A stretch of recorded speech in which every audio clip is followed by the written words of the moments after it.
weapons such as torpedoes or missiles. Watch the 100,000-ton USS Gerald R. Ford dashing to the left at 30 knots. That's 55 kilometers an hour or 34 miles per hour.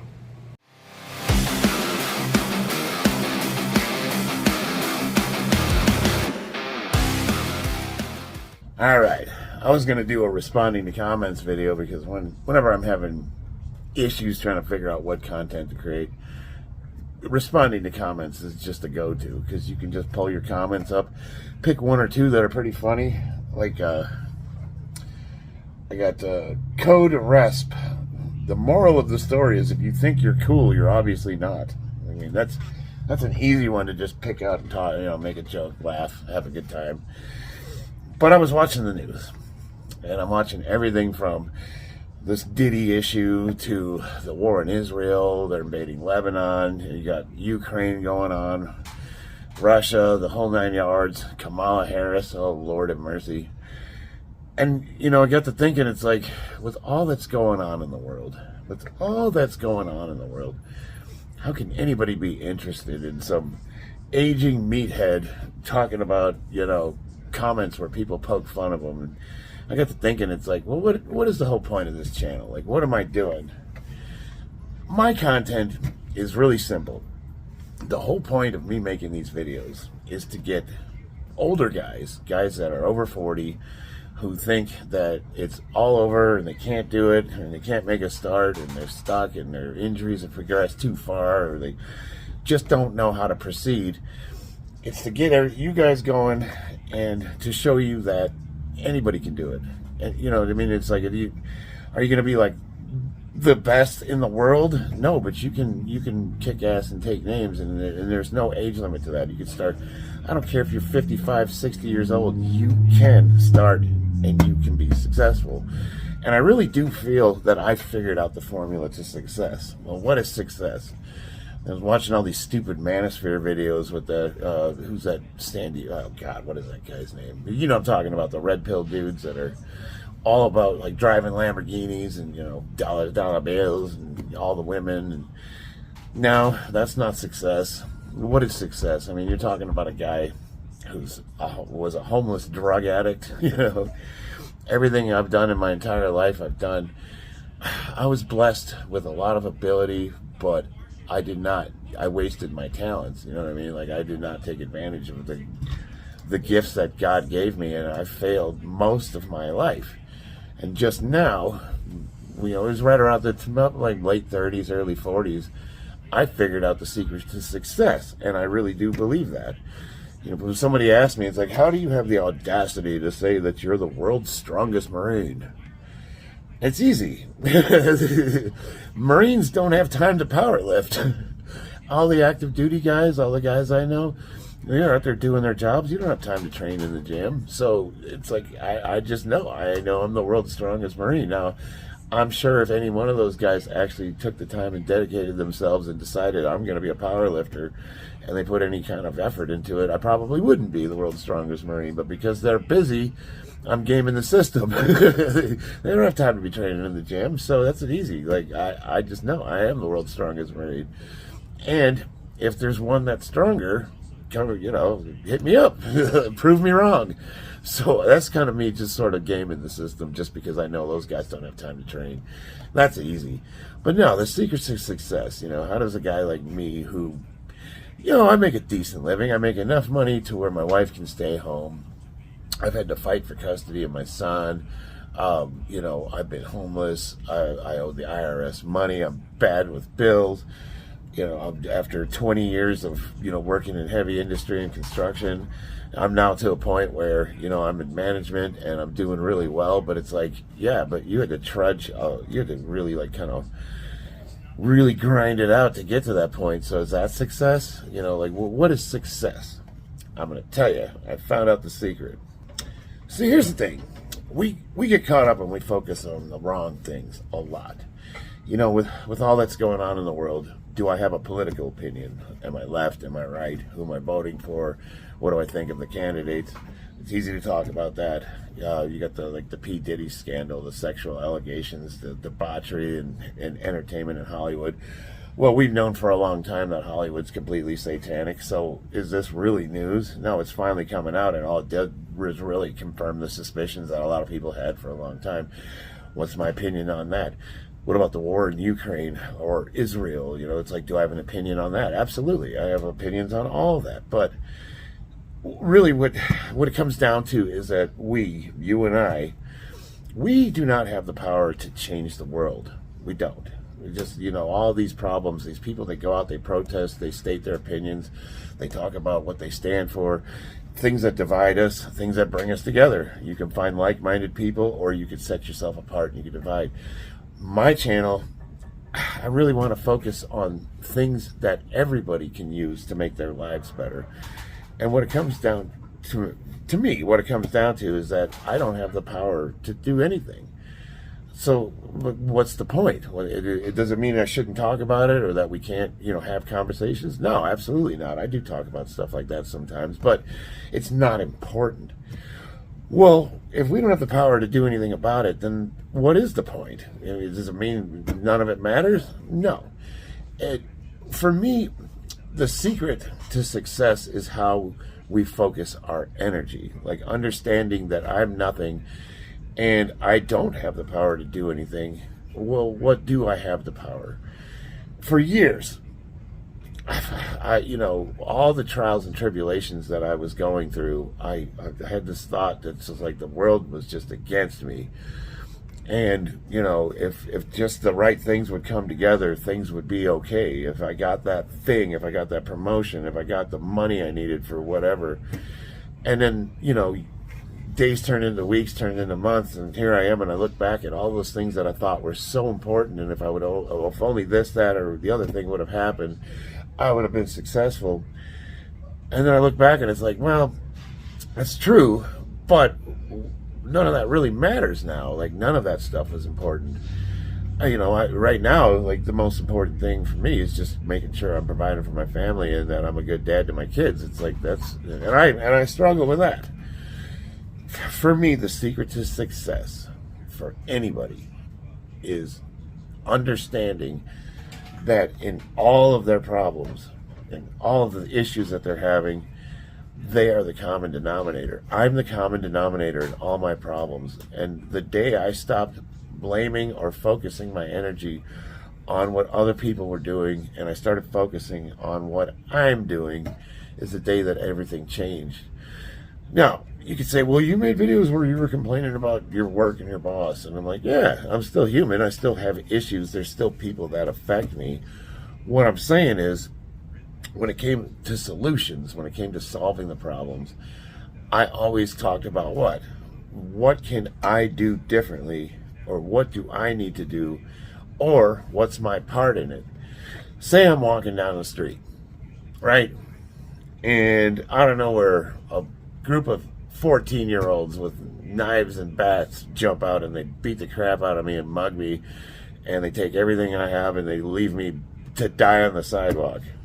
You could say objectively that I was wronged in that situation. I wasn't doing anything wrong, and I got mugged, I got beaten, and they took everything I had. And that's their fault. That's a situation where you can see a villain, you get a protagonist and an antagonist, and you can say, there's objectively evil happened to somebody, and that's an example I like to use because I can still say, no, it's my fault that happened.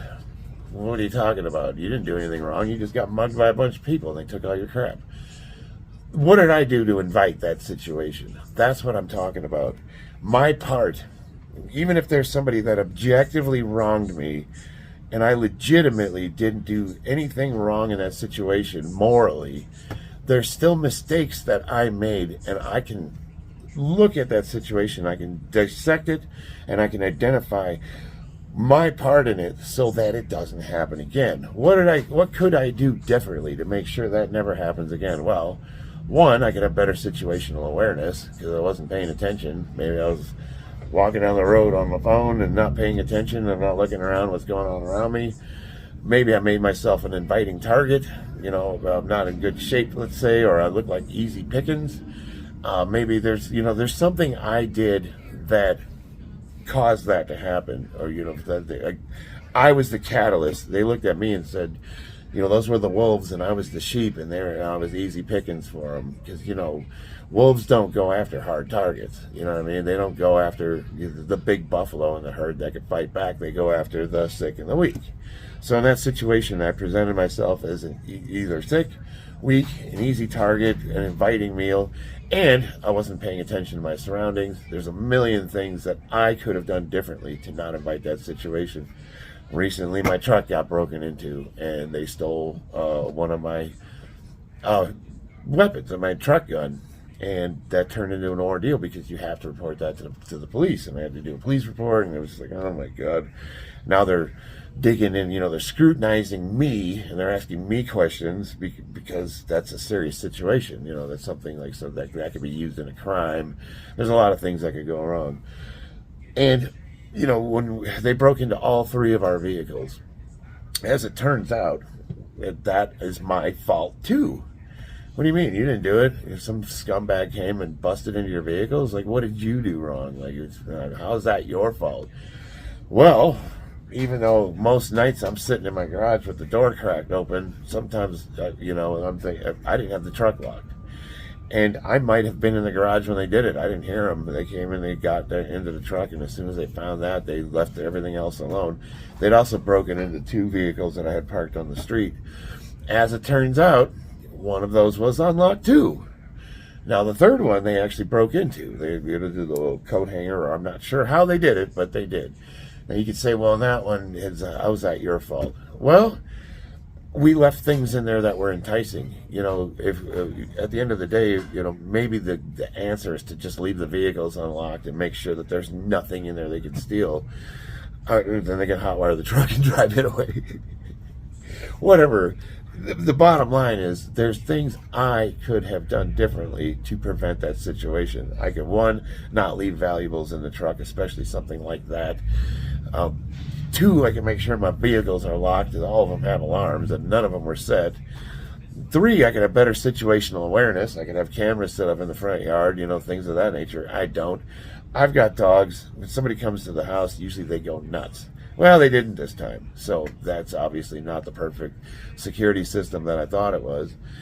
We don't have a bunch of cameras set up around the house because I told my wife, I was like, if somebody is dumb enough to break in, and they're going to have to deal with Bernard, who's this pit bull mix I have, and I love that dog. He's great with kids, but I'm telling you right now, if he don't know you, that dog is dangerous. And that's why I keep him around, because when I'm gone, I have the comfort knowing that if somebody did try to break into my house while my wife and my kids are home, they're going to have their hands full. And while they're dealing with Bernard, mom's grabbing the shotgun. So, that's just not something I worry about. But now I'm thinking, maybe I should have some sort of perimeter security so I can keep an eye on people. Because the bottom line is we live in a time where, unfortunately, people will just take advantage, even though I live in a neighborhood where, 364 days of the year I can leave my garage wide open and nobody will take anything from my property. There's that one day where a homeless guy walks by and he's going to see it and he's going to take advantage of it. So that's just, you could say, like, it's a great neighborhood. All the neighbors know each other. We generally can leave our stuff unlocked, but people do come through here and people do crappy things. So you got to protect yourself. It's just like, what is my part? What could I have done differently?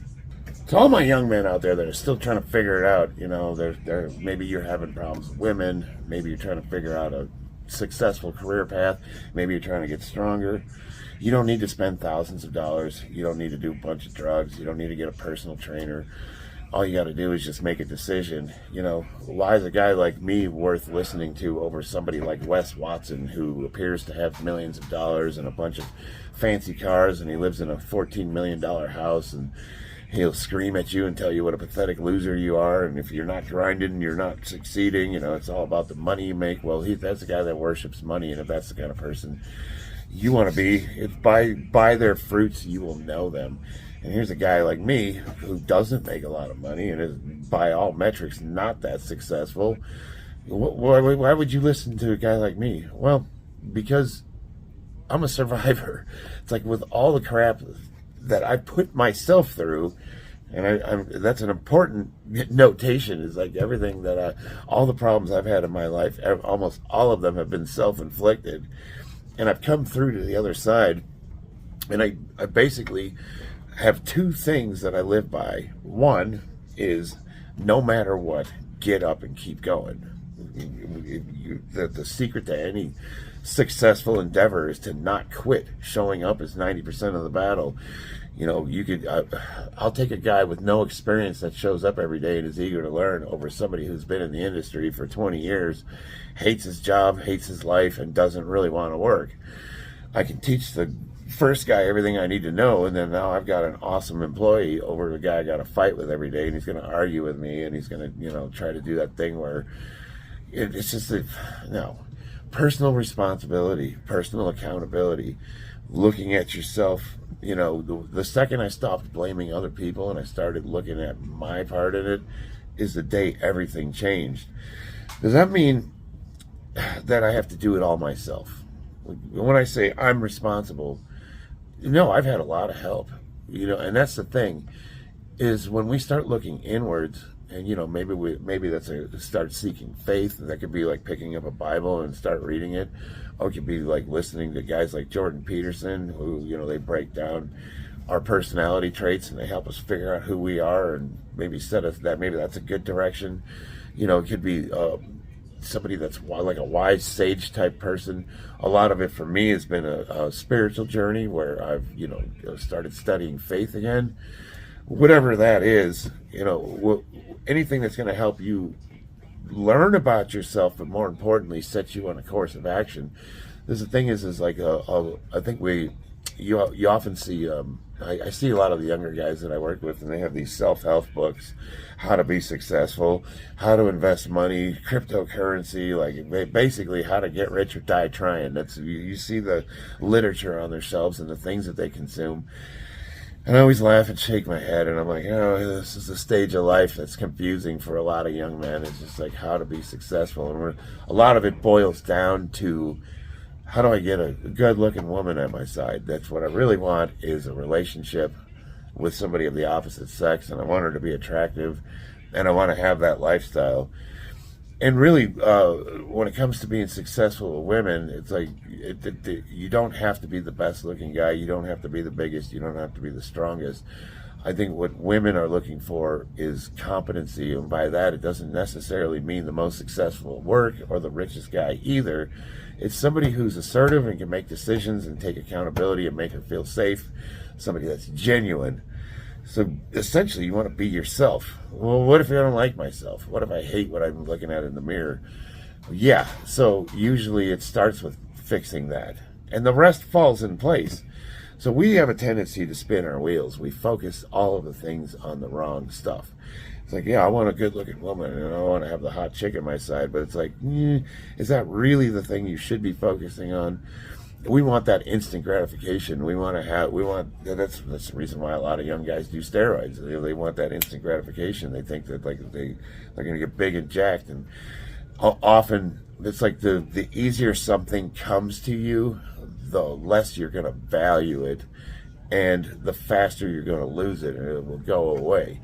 So when we take shortcuts and we go for that instant gratification, it's usually meaningless, and there's not a lot of value assigned to it, and it becomes fleeting, and it won't make you happy. It'll just contribute to your misery, because the whole time you're going to be wondering, like, what am I doing wrong? I still haven't figured it out. It all starts with looking inwards and self-reflecting. We got to dissect ourselves. Now, you could say, but you're still a mess. You still are constantly making mistakes. You still get in arguments with your wife. You still fight about your custody with your kid. You still have issues with school, with your children. It's like, well, how are you the example? Well, the reason why I'm the example is because I do have all those problems. And I lay them out for you guys so that you could see that, yeah, we go through this stuff, but this is how we walk through it gracefully and get to the other side of it so that we can start experiencing the good things in life. It's not about whether or not you're a perfect person. You show me all these guys that want to present themselves as these flawless individuals that have got it all figured out and they don't have any issues. And if you scrutinize them even the smallest amount, you see that they're miserable. They're miserable people. Nobody likes them, because they're fake. Everything about them is a lie. And then you often find out that they're not as successful as they say they are. A lot of it is a veneer. And the second that they lose whatever game they're playing to get what they have, the second that people see through that, it all goes away. You know what I mean? Like guys like Wes Watson, people are seeing that he's a liar, and everything about him is a scam. And he's I give him maybe another 6 months to a year before he's just like me again. Just a guy that like nobody cares. They see through it. All these influencers that are millionaires, and you see them like Jack Doherty, like he makes an ass out of himself, like he's starting to get banned from social media, and people are getting sick of his scam. I would say to a degree Andrew Tate, but he's kind of an anomaly. I haven't figured him out yet. I keep thinking, well, hey, this guy's done, but then he makes it through to the other side, and there's something about him that's a little bit different than the rest. And I think what it is despite his veneer and his bravado and all that, he does actually examine himself, and he tries to figure out what it is that he's doing wrong. I see that when I listen to him talk on these long form podcasts. He's got a lot of the right answers, and he's got a lot of things I agree with, but there's also a lot about him that's toxic and poison. And I think he's in a transition phase where he's figuring it out. And what that's going to look like when he gets to the other side of it, I'm kind of interested to see what happens. And it'll be interesting. I don't know. But generally speaking, when you see these guys and, they're online and they appear to be successful and they have that everything you want, it's a lie. All of it's bullshit, and they're not happy. They're insecure.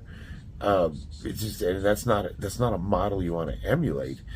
It might help in the short term. You might see short-term success, but it's nothing that's going to be lasting and meaningful. And generally speaking, the easier something is, the less meaning it has.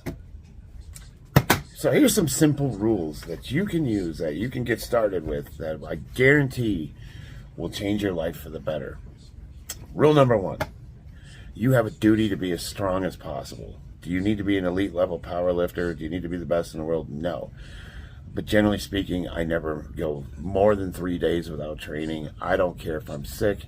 I don't care if my limbs don't work. I don't care if I have a broken arm. I don't care what it is. I am going to do some kind of training, and there's going to be no more than 3 days. I live by that. And once you have that habit down, if you will, it does form a habit. After a few months of training, it just becomes automatic, and you'll find that you don't want to miss training. Once you have that ingrained, once you have that discipline, after a couple years or whatever, you can take a couple months off, or you can, do things, you can switch directions, but you really want to get that ingrained. You want that to be just like brushing your teeth. Training is non-negotiable. Now, what'll that do for you? Well, it does a lot. It gives you self-confidence. You'll start seeing yourself differently. Other people will start treating you differently. I'm sorry, I hate to say it, but we're a fickle race. And I think about all the times that I was in these meetings before I got into shape and after, and the only difference being that now I look a lot better. People treat me differently. They just do. A lot of guys in my industry, my trade specifically, do not get a lot of respect on the, it's 8:11, I got to keep an eye on the clock. They don't get a lot of respect. They just don't. But when I walk into a room, people treat me differently, just because I'm an imposing figure compared to my peers. Training will people will treat you differently. You'll unlock superpowers you never thought you had just by getting into shape. The second thing is try to do self-reflection. At least one part every day. I sit down and I think. I take an inventory. and I go over all, and a lot of times I share this stuff with you guys. I use you as a sounding board, but basically I take an inventory of like, oh man, where did I go wrong today? What mistakes did I make? What did I say that's keeping me up at night? Who did I talk to? Or I wish I wouldn't have said that, or I wish I would have did that better. I write that down, and then I look at that, and then I think about, well, okay, how can I change this moving forward? What do I need to do differently? And a lot of times that does also involve talking about it with somebody. It could be your wife, it could be a close friend, it could be you guys on YouTube. We share with each other, and people are a sounding board. You know, God works in mysterious ways, and he'll often present you the answer in places that you don't expect to get it. And that could be a loved one, that could be a friend, that could be an ad on television. The answer, the solution will present itself if you're looking for it. So those are two things you can do. The third thing you can do is physical appearance. Take care of yourself. Dress nice. Now, you can say, well, you're goofy as hell. Look at your hair. You have freaking earrings. And I have a style. And I do kind of prim myself up a little bit like a peacock. And I like my style. And because I do like my style, and I take the time and I purdy myself up when I go out, it's just, that's me dressing up. Well, for you, it could be, you know, I see a lot of these guys and they talk about, man, I just can't get a woman. And I'm like, dude, your hair's freaking greasy. You're wearing a shirt that doesn't fit you and makes you look like you got man boobs. It's like, even if you're overweight, you could still dress better. And when you dress better, you feel better. When you feel better, you act better. And when you act better, people want to be around you. And you like attracts like. Then we start taking care of ourselves, even if we're not in the best shape in the world. All of it contributes. Fourth thing is, this is the big one. Focus your energy more on how you can be of service to others as opposed to being service to yourself. Basically, put the people in your life around you a little bit higher than your own selfish needs. That's a tough one. It's a tough one where, you know, a lot of times we're focused and we're stuck on us and our problems. Like, I'll be sitting out in the garage and I'll be like, have something happen at work, and I'm just like fuming and I'm mad, and I'll go inside and clean the kitchen. I'll do the dishes, vacuum, whatever, help my wife out, and just being of service to her. She all of a sudden she's happy and she's like, hey, how you doing? And, you know, like, a lot of good things start happening.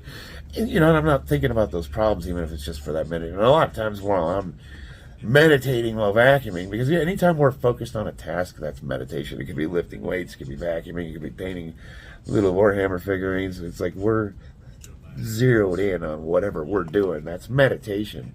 A lot of times when we're doing that, answers will just come to us. You know, we'll have a conversation with somebody and they'll give you their opinion, whether it's good or bad. You take the good, you leave the rest.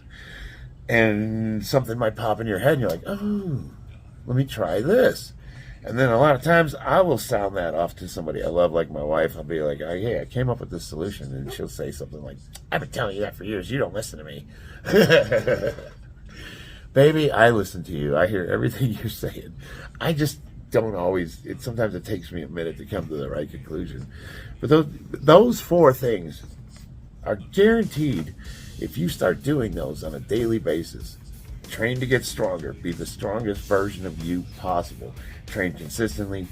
Do not miss more than 3 days in the gym. Like, I can't stress that enough.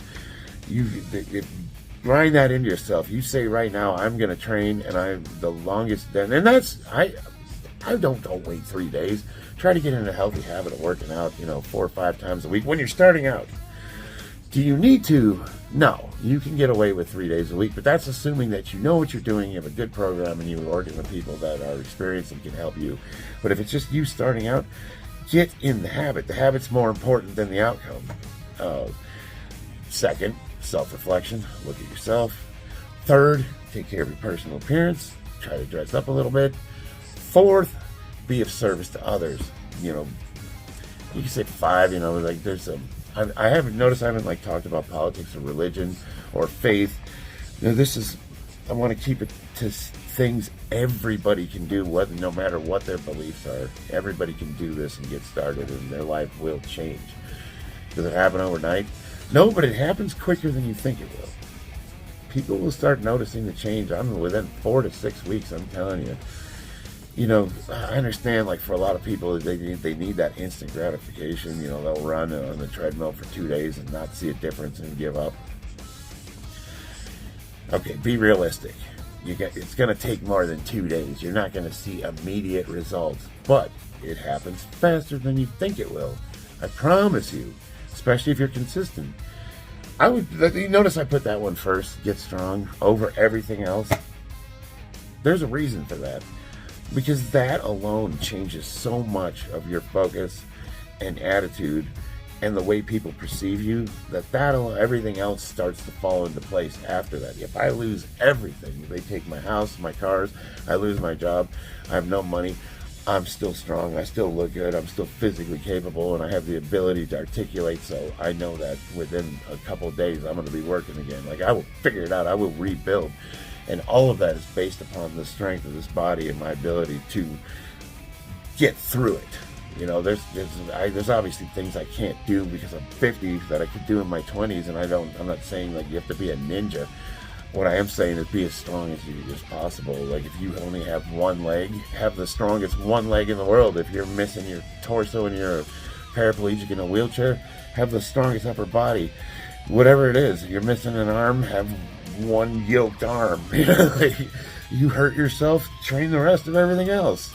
You know, don't put yourself out of the game. You know, a lot of guys will blow their knee out and they won't train for 6 months. Well, what's wrong with your arm?